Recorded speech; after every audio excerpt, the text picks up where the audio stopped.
Hello, and thank you for joining me today on this video titled Stigma and Inclusive Language as part of the Breaking the Cycle, Starting Conversations series.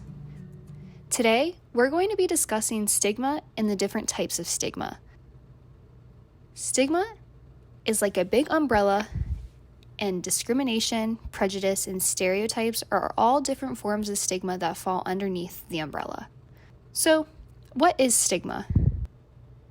According to the American Psychological Association, stigma is the negative social attitude attached to a characteristic of an individual that may be regarded as a mental, physical, or social deficiency.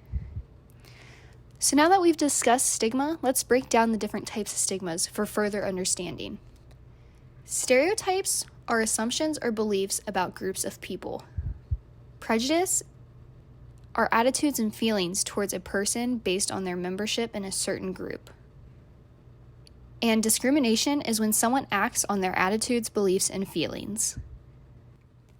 Let's take a moment to reflect. Pause the video and reflect on 1 to 3 stereotypes you have heard or seen. How do these stereotypes impact you? What impacts do you think these stereotypes have on others? To get back to the video, we're going to jump into the impacts of stigma. Low self-esteem is a result of stigma. Low self-esteem refers to a person having an overall poor sense of self-value. It essentially means having a poor opinion of yourself. Stigma results in fewer available resources for certain groups as well. There is also a lack of social support, fewer housing, school, or work options for certain populations, and fewer supports received. Steps to address stigma include being aware of your attitudes, increasing your knowledge and understanding, and using inclusive language, as well as being compassionate towards others and educating others on the topic. To expand on the step of utilizing inclusive language, the Linguistic Society of America states that inclusive language acknowledges diversity, conveys respect to all people, is sensitive to differences, and promotes equal opportunities. Before we dive into inclusive language, I want to ask the question, do you know what person-first language is? Person-first language is exactly what it sounds like. It puts the person first.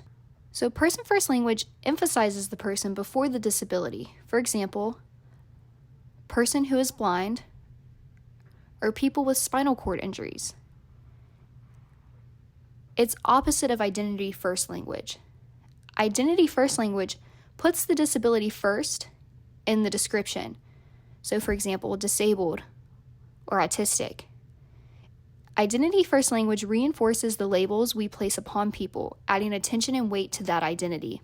It's important to remember that person-first or identity-first language are equally appropriate depending on personal preference. So when in doubt, ask the person which they prefer.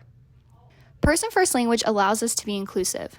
When using person-first language, refer to the person first by using phrases such as a person who, a person with, or a person who has. Person-first language is non-judgmental, neutral, and purely clinical. It emphasizes abilities and not limitations. This includes people who happen to have physical, emotional, cognitive, learning, or other differences, including disabilities. Person-first language reframes how we talk and think about identities that are already stigmatized. And person-first language has positively impacted stigma. Countless individuals from various backgrounds, races, social groups, communities, or even experiences are familiar with the isolation created by a lack of person-first language. For example, person-first language helps reduce stigma around mental health by improving treatment, feeling comfortable to discuss such topics, and encourages individuals to access treatment and professional help. So, with all that being said, where do we begin? At its core, person-first language seeks to acknowledge the inherent and equal value of every individual. When using person-first language, you have to be open, regardless of experiences, views, or opinions. Being open-minded is a simple practice that takes effort. In reality, consistent effort and ongoing open discussions are required for long-term success. Think about how you personally prefer to be viewed. Perspective matters. We should always try to take in account of how people want to be referred to.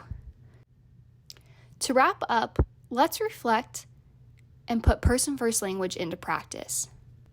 Review the statements below and then adjust the statements to be inclusive. The statements include, she's an addict, he suffers from depression, and the blind. How can you adjust the statements to be inclusive? Go ahead and pause for a few minutes to complete the activity. To finish, I would like to review these statements in an inclusive manner. For these statements to be inclusive, we'll word them like this.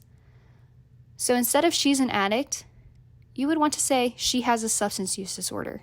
Instead of saying he suffers from depression, you would want to say he has major depression.